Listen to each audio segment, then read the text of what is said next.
Hello दोस्तों, welcome to the buzz the brave manga. आज हम ग्लोबल फ्रीज का नया चैप्टर कंटिन्यू कर रहे हैं जो मैंने आपके लिए इंग्लिश में रिवराइट किया है। पूरा विजुअल्स और एडिट्स मैंने खुद बनाया है ताकि एक्सपीरियंस स्मूथ रहे। ओरिजिनल मांगा को ऑफिशियल सोर्स से सपोर्ट जरूर करें। चलिए स्टार्ट करते हैं आज का चैप्टर। Chapter 2509 burning. 1। नीजी के हमलों से निकलने वाली लपटें एकदम सटीक थी, इतनी कि यांग जिंगसिन की हवा वाली दीवार को तबाह कर सके। न एक पॉइंट कम, न ज्यादा। इसका मतलब था कि उसकी काबिलियत टारगेट चीज को बिल्कुल सही मात्रा में एनर्जी देकर तबाह करने की है। इसीलिए आपको ज्यादा एनर्जी फ्लक्चुएशन महसूस नहीं होता। ये कुछ ऐसा है जैसे टारगेट को फिर से डिफाइन कर दिया गया हो। यांग जिंगसिन की ऑब्सीडियन जैसी आंखों में एक अनोखी चमक कौंधी। क्या ये बाहर से दिखने में आग है, लेकिन असल में नियमों, रूल्स पर टिकी एक ताकत। जब वो ये सोच ही रही थी, लपटें उसके कई डिफेंस को चीर चुकी थी और सीधे उसके शरीर की तरफ बध रही थी। इस बार यांग जिंगसिन ने पलटवार करने की कोशिश नहीं की। उसे सामने वाले की काबिलियत की बुनियादी समझ हो गई थी, लेकिन उसे एक बार फिर इसकी पुष्टि कंफर्म करनी थी। इसलिए फॉलन पपट के पीछे लगे 3 रंगों वाले पंख अचानक फड़फड़ाए और उसे उस जगह से तेजी से दूर ले गए। बिखरी हुई लपटें उस जगह से गुजरी जहां वो अभी खड़ी थी और दूर जाकर एक विशाल चट्टानी खंभे, रॉक पिलर से टकराई। जैसे ही वो टकराई, वो चट्टानी खंभा आग की लपटों से घिर गया, जैसे किसी अदृश्य हाथ ने उसे अंदर से बाहर तक जला दिया हो। लपटें उसकी नसों के साथ साथ टावर की चोटी तक पहुंच गई। तो ये बर्निंग रहा था। यांग जिंगसिन ने शांति से कहा, चट्टानें जल नहीं सकती, वे सिर्फ बहुत ज्यादा टेम्परेचर की वजह से पिघलती है। इसलिए हमारे सामने इस रॉक टावर में जलने के जो संकेत दिख रहे हैं, वे पूरी तरह से फिजिक्स के नियमों के खिलाफ है। इसका सिर्फ एक ही मतलब है, नीजी की काबिलियत चीजों को जलाने की है, और ऐसा लगता है कि वो किसी भी पदार्थ के इग्निशन पॉइंट को उस लेवल तक कम कर सकता है जहां वो जलने लगे। इससे यह भी पता चलता है कि फैटिक शू की बर्फ की दीवार पल भर में भाप बनकर क्यों उड़ गई, क्योंकि इग्निशन पॉइंट तक पहुंचा गया था और उसने पूरी दुनिया पर एक नजर डाली। इस दुनिया में जहां पाताल की मैग्मा नदियां हर तरफ बहती है, वहां हवा का टेम्परेचर भी कई सौ डिग्री होता है। कोई भी चीज तुरंत जल जाएगी अगर उसका इग्निशन पॉइंट इस इलाके के नॉर्मल टेम्परेचर से नीचे कर दिया जाए। यांग जिंगसिन ने यहां तक महसूस किया कि यह काबिलियत बेहद असामान्य, एबनॉर्मल थी। यहां तक कि सबसे मजबूत ही मेटल भी छूते ही जल उठेगा। शुक्र है कि उससे निपटने वाले लोग अंकल यू या लाइंग युए जैसे नहीं थे, वरना अगर उन्हें चोट लगती तो उनका शरीर तुरंत आग पकड़ लेता। हालांकि अगर नीजी को पता चलता कि यांग जिंगसिन ने जंग के दौरान मिली जानकारी से महज एक पल में उसकी काबिलियत का पोस्टमार्टम कर दिया है, तो वो पक्का खौफजदा हो जाता, क्योंकि उसकी काबिलियत इग्निशन पॉइंट ही है। वो स्पार्क से छुए गए किसी भी टारगेट के इग्निशन पॉइंट को 250 डिग्री सेल्सियस तक कम कर सकता है। उसने जबरदस्ती हर चीज के जलने के तापमान को रूम टेम्परेचर तक गिरा दिया। मैग्मा की इस दुनिया में हवा का नॉर्मल टेम्परेचर 800 डिग्री सेल्सियस है। नतीजा यह होता है कि कोई भी चीज एक बार उस लपट के संपर्क में आने पर खुद ब खुद जलने, स्पॉन्टेनियस कॉम्बशन लगती है। चाहे वो इंसान हो, चीजें हो, मिट्टी हो या चट्टानें, सब एक बराबर है। जो चीज जितनी अच्छी हीट कंडक्टर होगी, वो उतनी ही तेजी से जलेगी। फिजिकल लेवल पर वो सभी सुपरह्यूमन के लिए काल है। बदकिस्मती से जिससे उसका सामना हुआ, वो भी रूल बेस्ड एबिलिटी की यूजर थी। ऊपर से वो एक कहीं ज्यादा चालाक एबिलिटी यूजर थी। जैसा कि सब जानते हैं, रूल आधारित काबिलियतें, जिनमें सबसे ज्यादा उतार चढ़ाव होता है, पूरी तरह इस बात पर टिकी होती है कि उन्हें इस्तेमाल करने वाला कितना दिमाग चलाता है। तुमने बहुत फुर्ती से खुद को बचाया, तो फिर इस चाल के बारे में क्या ख्याल है? नीजी ने अपना भाला घुमाया और हवा में लाल चिंगारियों का एक घना सैलाब उमड़ पड़ा, जैसे सैकड़ों छोटे टूटते तारे हों, जो हवा को चीरते हुए सीधे यांग जिंगसन के सीने की तरफ बढ़े। एनर्जी फ्लक्चुएशन बहुत कमजोर था, जैसे किसी मामूली डेल्टा लेवल इनह्यूमन का वार हो। लेकिन उसे दुनिया तबाह करने वाली ताकत नहीं चाहिए थी। उसे बस अपने टारगेट को जलाकर राख करने वाली काबिलियत चाहिए थी। यांग जिंगसन की भौहें तनी, उसका चेहरा भावहीन था और वो अपना मन बना चुकी थी। कड़क कड़क एंजल पपेट ने अपनी कमान उठाई, कमान तनी हुई थी और उसके हाथ में एनर्जी का एक विशाल भंवर दिखाई दिया। रोशनी का सुनहरा तीर कमान से निकला और पल भर में लाखों तीरों में बदल गया। वो इतना घना था जैसे कोई बड़ा जाल फैलाया गया हो, जिसने यांग जिंगसन के सामने के पूरे आसमान को ढक लिया। ये जिस भी चीज को छूता है उसे जला सकता है, लेकिन अगर ये अपने टारगेट तक पहुंच ही न पाए तो क्या ये बेकार है? उसने ये बात शांति से कही। सुनहरे तीरों की बारिश हुई, जो वाकई एक खूबसूरत और शानदार मंजर था। एक तीर डिंग की आवाज के साथ आग के एक गोले से टकराया और तुरंत हवा में गायब हो गया। फिर दूसरा, तीसरा, जब तक कि सारी चिंगारियां यांग जिंगसन के सुनहरे तीरों की बारिश से रुक नहीं गई। ये एक समझदारी भरा कदम है। शायद वे नहीं जानते कि मेरी काबिलियत क्या है, लेकिन जब तक वे लपटों की चपेट में नहीं आते, वे सुरक्षित रहेंगे। नीजी धीरे से हंसा। तुम यही सोच रही हो, है ना? उसने अपना भाला उठाया और हवा में तेजी से थपथपाया। लाल रोशनी की बारिश होने लगी और लाल बिंदु गुच्छों में दिखाई देने लगे। एक और भी बड़ा हमला शुरू हो चुका था। दोनों हवा में अपनी रूलाधारित काबिलियतों के जरिए टकराने लगे। इस टक्कर का नतीजा यह रहा कि फिलहाल दोनों में से कोई भी एक दूसरे का कुछ नहीं बिगाड़ सका। वे दोनों एक दूसरे की काबिलियत और उनकी लिमिट्स को परख रहे थे। अगर आप दुश्मन की काबिलियत का अंदाजा लगा भी ले, लेकिन उसकी सटीक वैल्यू, स्पेसिफिक वैल्यूज न जान पाए, तो जल्दबाजी में उठाया गया कदम आपको पूरी तरह बैकफुट पर धकेल सकता है। हालांकि उनके लड़ने के इस बेपरवाह तरीके ने, जिसमें उन्होंने दूसरों की जान की परवाह नहीं की, आसपास के बाकी लोगों को नुकसान पहुंचाया। ये फ्लेम प्रिजन सिटी है और सैकड़ों किलोमीटर का पूरा इलाका एक जंग का मैदान है। सुनहरी रोशनी की बारिश और लाल चिंगारियां हमेशा बचकर निकल जाती और मासूमों को अपनी चपेट में ले लेती। फायरी प्रिजन सिटी के एक तरफ एक रोबोट मैक के कंधे के कवच पर वार हुआ और वो खुद ब खुद जल उठा। कॉकपिट से गर्मी वापस आई और एलॉय मोम की तरह पिघलने लगा। दूसरी तरफ एक पुल सुनहरे तीरों की बारिश की चपेट में आया और उसका ढांचा ऐसे ढह गया जैसे 8 अदृश्य आग की कीलों ने उसे छेद दिया हो। उन मेम एरोज का नियम ही ये है कि जिस भी चीज को ये छुएंगे, उसे खुद को तबाह करने पर मजबूर कर देंगे। जैसा कि उम्मीद थी, ये एक खौफनाक काबिलियत है, लेकिन तुम बच नहीं सकती। नीजी एक कदम आगे बढ़ा और अपना भाला कंधे तक उठाया। मैं जहां भी इशारा करूंगा, आग का कहर टूटेगा। यांग जिंगसन ने अपने होंठ भींचे। उसकी नजर शांत थी, घमंडी। शुरुआती मुकाबला लगभग खत्म हो चुका था।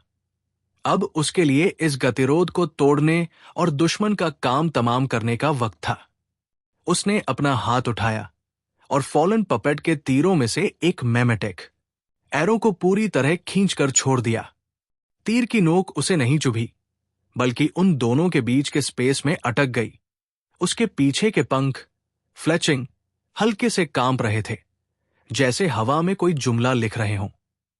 एक मोजेक दिखाई दिया और उसी पल से हवा की फितरत बदल गई। तुम पानी की धुंध, वाटर मिस्ट हो। ये तीर हवा के लिए लिखा गया था। उसने अपने सामने हवा के एक छोटे से दायरे के बारे में अपनी धारणा, परसेप्शन को पानी की धुंध में बदल दिया। जलने के लिए 3 चीजों की जरूरत होती है: जलने वाला पदार्थ, ऑक्सीजन और वो टेम्परेचर जो इग्निशन पॉइंट तक पहुंच सके। पानी की भाप में जलने की काबिलियत नहीं होती। जैसे ही नी जी के भाले की चिंगारी आसमान की ओर उठी और उसने उस हवा को छुआ, यांग जिंगसन की नजरें भी उसी जगह पर टिकी थी। यहां पानी नहीं है, इसलिए नमी भी नहीं है, बस हवा को हिप्नोटाइज्ड किया गया है, जिससे वो गलती से खुद को पानी की भाप समझ रही है। Chapter 2510 burning 2। यांग जिंगसन की नजरों के सामने उसने उस शून्य क्षेत्र, वॉइड एरिया को जलते हुए देखा। वो पानी की भाप जिसे जलाया नहीं जा सकता, वो भाप जो ऑक्सीजन को अलग कर सकती है, फिर भी जल उठी थी। दूसरे शब्दों में, इस तरीके का इस्तेमाल करने का कोई मतलब नहीं है। उसने जलने, बर्निंग की परिभाषा ही बदल दी है। यांग जिंगसन को और भी जानकारी मिल चुकी थी। नी जी इस बात से बेखबर था कि यांग जिंगसन ने क्या किया है। असल में उसे कुछ महसूस ही नहीं हुआ। चाहे वो हवा को ढाल में बदले या पानी की भाप में, उसकी चिंगारियों के संपर्क में आते ही वो जलेगा और तबाह हो जाएगा। हालांकि उसे एक एहसास हुआ कि सामने वाली लड़की कोई प्रयोग, एक्सपेरिमेंट कर रही है। उसकी काबिलियतें महज एक जंगी कठपुतली को बुलाने से कहीं ज्यादा लगती है। नी जी ने ये ताड़ लिया, इसलिए उसने अपनी भौहें सिकोड़ी और तुरंत एक और भी भयानक और हिंसक हमला शुरू किया। सब बेकार है। कोई भी डिफेंस मेरी स्टारफायर का मुकाबला नहीं कर सकता। मैं भी देखना चाहता हूं कि तुम्हारी आस्तीन में और कितने नकाबपोश पैंतरे छिपे हैं। उसने अपना भाला आगे किया और उसके पीछे से अंतहीन चिंगारियां उठीं, जो किसी आकाशगंगा की तरह यांग जिंगसन की ओर बहने लगी। चिंगारियों की वो नदी पीछे की ओर उमड़ी, फिर एक बेतरतीब तूफान में बदल गई और अलग अलग दिशाओं से यांग जिंगसन पर बरसने लगी। यांग जिंगसन के हाथ जरा भी नहीं डगमगाए। फॉलन पपेट के हाथ से दूसरा तीर निकला और उसके आसपास के स्पेस में फैल गया। ऑक्सीजन के लिए संदेश पूरा हो गया था। मैं एक निष्क्रिय गैस, इनर्ट गैस हूं। The arrow of memes, cognitive modification, संज्ञानात्मक संशोधन। उसके आसपास के स्पेस में ऑक्सीजन ये भूल गई कि वो जलने में मदद कर सकती है, और वो हीलियम या आर्गन जैसी उदासीन बन गई। वो ये टेस्ट करना चाहती थी कि क्या जलने की दूसरी शर्त ऑक्सीजन के बिना भी दहन, कॉम्बशन हो सकता है। 10,000 इग्निशन पॉइंट्स इस इलाके में ऐसे घुसे जैसे किसी ठंडे, बेजान पानी के कुंड में गिर रहे हों। उनकी गर्मी तेजी से गिर गई। वे चमक तो रहे थे, लेकिन जला नहीं पा रहे थे। पहली बार नी जी खामोश रह गया। वो ये देखकर दंग था कि उसका इग्निशन पॉइंट अचानक काम करना बंद कर चुका है। यांग जिंगसन के होंठ हल्के से मुड़े।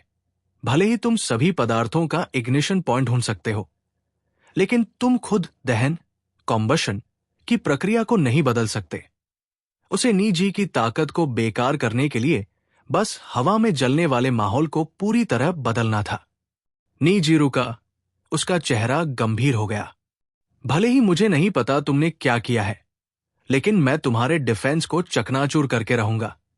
उसने एक बार फिर अपना भाला उठाया। एक और भी ताकतवर हमला, जैसे पूरे आसमान को आग लगाने वाला हो, यांग जिंगसन पर बरस पड़ा। इग्निशन पॉइंट्स ने यांग जिंगसन के चारों ओर एक घना लाल जाल बुन दिया।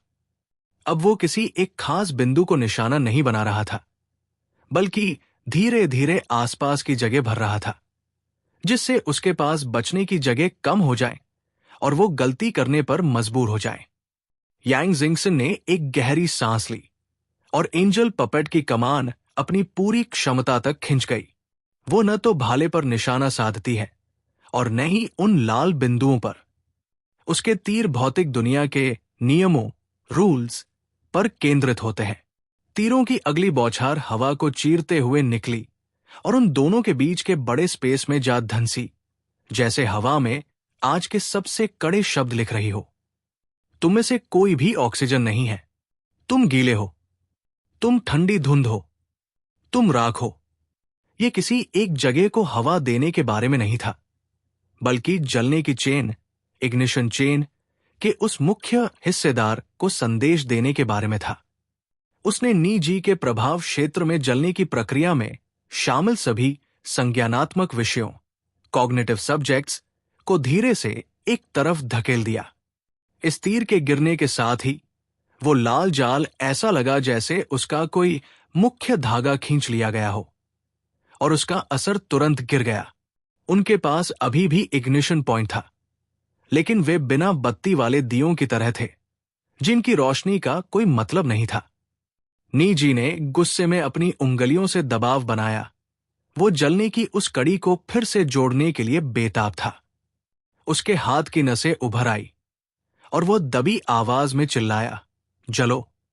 बदकिस्मती से यांग जिंगसन ने उसे मात देने का तरीका पूरी तरह समझ लिया था। उसने नीचे देखा। उसकी मुस्कान किसी जज की तरह ठंडी थी। फॉलन गोलम ने तीरों की अपनी सबसे बेरहम बौछार छोड़ी। तुम्हारा कोई अस्तित्व नहीं है, हवा का अस्तित्व ही नहीं है, तो वहां निर्वात, वैक्यूम है।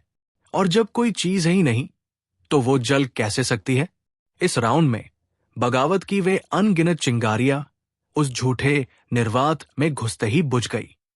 नी जी की चिंगारियां पूरी तरह खामोश हो गई, और उसके हमले अब यांग जिंगसन को कोई नुकसान नहीं पहुंचा पा रहे थे। इसके बाद यांग जिंगसन के कठपुतली द्वारा छोड़े गए तीरों ने उसके नी जी के चारों ओर के पूरे इलाके को वैक्यूम में बदल दिया। जैसे ही उनकी सांसें रुकी, आसपास का मैग्मा भी धुंधला पड़ गया। नी जी की आंखें फटी रह गई। इस पल वो आखिरकार समझ गया कि यांग जिंगसन की काबिलियत क्या थी। काले लिबास और कवच वाली वो लड़की, शांत और बुद्धिमान, उसने 1 मिनट से भी कम समय में उसकी काबिलियत का तोड़ निकाल लिया था। उसकी असली ताकत नियमों को बदलना, मॉडिफाई रूल्स थी। मुझे लगा था कि मैं इग्निशन पॉइंट के नियम तय कर सकता हूं, यही बहुत बड़ी बात है। लेकिन उसकी काबिलियत तो हर चीज को परिभाषित करने की है। सिद्धांत रूप में यांग जिंगसन वो सब कर सकती थी जो वो कर सकता था। विशाल फॉलन गोलम की मदद से यांग जिंगसन उसके करीब आई और बड़ी आसानी से एक बड़ा काला तीर दाग दिया। लपटे जलाने में नाकाम, उसकी लड़ने की काबिलियत खत्म हो चुकी थी, और उसने आखिरकार अपनी आंखें बंद कर ली और खामोशी से मौत का इंतजार करने लगा। लेकिन जिस मौत की उसे उम्मीद थी, वो नहीं आई। इसके बजाय जब उसने आंखें खोली, तो उसकी आंखों में एक गुलाबी रोशनी चमक रही थी। यांग जिंगसन को धीरे धीरे नीचे उतरते देख वो सम्मान के साथ उसके सामने घुटनों के बल बैठ गया। मैं आपको अपना सब कुछ दे दूंगा, मेरी मालकिन। The arrow of love and desire, प्रेम और वासना का तीर हर चीज को कंट्रोल कर लेता है। यांग जिंगसन को अपने हाथों से मारना पसंद नहीं था। उसे ये काफी असभ्य लगता था। उसका मानना था कि पूरी स्थिति को कंट्रोल करना, खासकर लोगों के दिलों को कंट्रोल करना, सबसे दिलचस्प काम है। तुरंत आदेश जारी करो कि झुरोंग कबीले के सभी योद्धा मुकाबला करना बंद कर दें। जी मालिक। ठीक इसी समय फ्लेम प्रिजन सिटी के योद्धा अब भी मुकाबला कर रहे थे। यहां की सैन्य शक्ति लावा रिवर से ज्यादा थी, और उन्होंने पहले से तैयारी कर रखी थी। असल में हेवनली नेवी इतनी आसानी से यहां कब्जा नहीं कर पाती। लेकिन जैसे ही डिप्टी कमांडर नी जी ने बात की, आधे से ज्यादा योद्धाओं ने तुरंत हथियार डाल दिए। बेशक उनके मन में शक था, लेकिन वे बेहतरीन सिपाही थे, और बेहतरीन योद्धा अपने आदेशों का पालन करने के कर्तव्य से बंधे होते हैं। किसी को शक नहीं हुआ कि उनका ताकतवर और सम्मानित डिप्टी कमांडर उन्हें और झुरोंग कबीले को धोखा देगा। यांग जिंगसन ने तियानहाई आर्मी को आदेश दिया कि वे आत्मसमर्पण करने वाले योद्धाओं पर हमला रोक दें और अपनी पूरी ताकत उन पर लगाएं जो अब भी लड़ रहे हैं।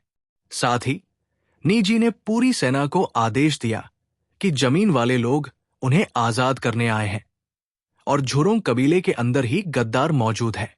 उसने इसे भ्रष्ट अधिकारियों से दरबार को पाक करने जैसा मोड़ दे दिया।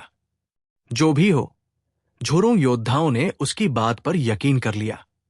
इस तरह मुख्य युद्ध क्षेत्र में तिएनहाई लीजन ने तेजी से जीत हासिल की। फिर उन्होंने उन सभी सरेंडर करने वाले सैनिकों को भी ठिकाने लगा दिया। Chapter 2511 burning 3। लपटें धीरे धीरे शांत होने लगी और शहर का साया ढह गया। झंग यी ने अपनी एटर्नल स्वॉर्ड ऑफ जजमेंट को लावा के समंदर के ऊपर से वापस खींच लिया और उसके काले कवच पर चमकती गहरी रोशनी धीरे धीरे धुंधली पड़ने लगी। लिंग का यह हथियार वाकई असरदार है। अब तक लू केरन भी इसके मटेरियल का तोड़ नहीं ढूंढ पाई है। यह मटेरियल बहुत अजीब है। एक तारे के केंद्र स्टार कोर जितना सख्त, लेकिन वजन में बिल्कुल हल्का, महज 200 किलोग्राम से थोड़ा ज्यादा। सबसे बड़ी बात यह है कि इसे छोटा या बड़ा किया जा सकता है। यह हथियार अब एक वैचारिक कॉन्सेप्चुअल हथियार बन चुका है, जिसके मटेरियल मुमकिन है कि इहेन नस्ल द्वारा खुद बनाए गए नए तत्व एलिमेंट्स हो। झंग इसे बड़ी आसानी से इस्तेमाल कर रहा था। यह उसकी पूरी ताकत झेल सकता था और इसकी धार अकेले ही ये मेटल से बने कवच को मक्खन की तरह काट सकती थी। कैंग ह्यूलियू को मारने के बाद झंग यी तुरंत टेलीपोर्ट होकर पूरे यान वायु सिटी के ऊपर पहुंच गया। इस विशाल शहर में अब लड़ाई लगभग थम चुकी थी। एज़ोफाई फ्लो मारा जा चुका है। झंग यी ने कैंग ह्यूलियू का कटा हुआ सिर ऊंचा किया और उसका अक्स आसमान में प्रोजेक्ट कर दिया, ताकि यान वायु सिटी का हर शख्स देख सके कि उनका रक्षक देवता मर चुका है। यह खौफनाक मंजर झुरोंग कबीले के लिए आसमान टूटने जैसा था। चारों तरफ चीख पुकार मच गई और अपनी जान पर खेलकर लड़ रहे बाकी योद्धाओं की हिम्मत भी जवाब दे गई। मैदान तेजी से साफ होने लगा। स्काई नेवी कॉर्प्स के सैनिक और भी हिंसक होकर लड़ने लगे, जैसे पतझर की हवा सूखे पत्तों को उड़ा ले जाती है। आसमान में 3 जंगी जहाज और तिएनहाई फोर्ट्रेस खामोशी से गश्त कर रहे थे। उनकी तोपें अब ठंडी होकर नीली रोशनी के छल्लों में बदल गई थी। मैकेनिकल फौज सड़कों पर बाढ़ की तरह फैल गई। झंग यी एक टूटे हुए टावर की चोटी पर उतरा और चारों तरफ देखा। करोड़ों सालों से चली आ रही ये प्राचीन सभ्यता आज उसके हाथों पूरी तरह तबाह होने के कगार पर थी। उसके मन में थोड़े जज्बात जागे, लेकिन उससे कहीं ज्यादा खुशी और गर्व था।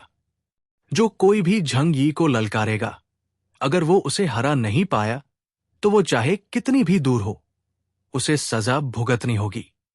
बेशक अगर दुश्मन बहुत ताकतवर है तो हम उससे बाद में निपटेंगे। आखिर एक शरीफ आदमी का इंतकाम 10 साल बाद भी पूरा हो सकता है।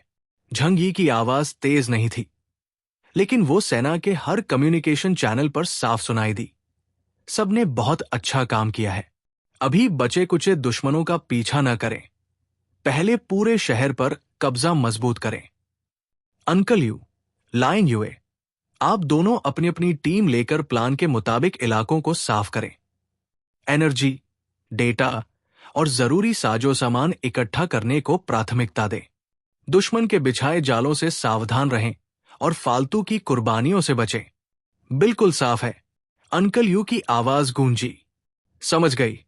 लाइंग यूए ने अपनी तलवार म्यान में डाली। अगले ही पल सायों के बीच से पंख फड़फड़ाने की आवाज आई।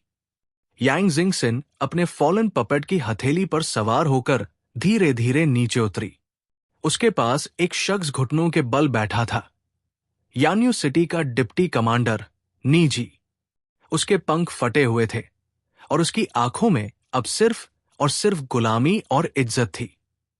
झंग यी ने पूछा, क्या ये कोई जरूरी आदमी है? यांग जिंगसिन ने सिर हिलाया। फायर गोस्ट मारा गया है और यान्यू सिटी का डिप्टी कमांडर अब हमारे वश में है। मुझे लगता है कि इसे जिंदा रखना बहुत काम आएगा। मेरा तुमसे एक सवाल है। झंग यी ने नी जी की तरफ देखा। फायर मैरो सेक्रेड पूल कहाँ है? फायर डीमन ने बताया था कि झुरोंग साम्राज्य 3 हिस्सों में बंटा है। सबसे बाहरी परत लावा की नदियों से घिरी है। दूसरा हिस्सा फ्लेम प्रिजन सिटी है, जो और भी ताकतवर और कबीले का मुख्य केंद्र है। तीसरा हिस्सा सबसे खास और रहस्यमयी है, fire marrow sacred pool. Jhang यी को लगा कि शायद उसके इंटेलिजेंट सिस्टम ने इसका अनुवाद थोड़ा रहस्यमयी कर दिया है, वरना इसका सीधा मतलब लावा का कुंड भी हो सकता था। फायर गोस्ट ने सिर्फ इतना बताया था कि वो जगह बहुत गुप्त है और उसका रास्ता बहुत कम लोगों को पता है। झंग यी को उम्मीद थी कि जब वो यान्यू सिटी पर हमला करेगा तो उस पवित्र कुंड का रक्षक भी कैंग ह्यूलियू के साथ मिलकर उस पर हमला करेगा, लेकिन शहर तबाह होने तक वहां से कोई नहीं आया। इससे झंग यी बहुत हैरान था। आखिर उस जगह में ऐसा क्या खास है? नी जी ने अपनी नजरें उठाई और बड़ी मुश्किल से बोला, फायर मैरो सेक्रेड पूल कोई कुंड नहीं है, बल्कि एक ताबूत, कॉफिन है जो मैग्मा में तैर सकता है। उस पवित्र ताबूत की रखवाली फ्लेम नाम का एक ओवरलॉर्ड करता है। अगर हमारी नस्ल पर खत्म होने का खतरा आता है तो वो ताबूत उस अग्नि, फायर को लेकर पाताल की नदियों के जरिए जमीन के और भी अंदर चला जाता है। वहां तापमान हजारों डिग्री तक पहुंच जाता है। हमारे अलावा कोई और वहां जिंदा नहीं रह सकता। वो रास्ता बहुत पुराना है और सिर्फ रखवालों को पता होता है। झंग यी सब समझ गया। ये एक एस्केप पॉड जैसा था, ताकि उनकी नस्ल का नामो निशान पूरी तरह खत्म न हो। वे बाहर की जंग में हिस्सा नहीं लेते ताकि अपनी नस्ल की आखिरी उम्मीद को बचा सके। ये तो बहुत ही चालाकी भरा इंतजाम है। झंग यी ने आह भरी। उसका रास्ता कहाँ है? क्या तुम्हें भी नहीं पता? नी जी ने जवाब दिया, वो रास्ता कोई दरवाजा नहीं, बल्कि एक जिंदा मुंह है। जब लावा के समंदर की लहरें एक खास लय में होती हैं, तो 3 फायर बेल्स को बजाना पड़ता है और फिर ठंडी लपटों से उन्हें उल्टी दिशा में जलाना पड़ता है। तब वो ताबूत एक पल के लिए भंवर के साथ ऊपर आता है। लेकिन वे घंटियां तो अभी आपने तोड़ दी।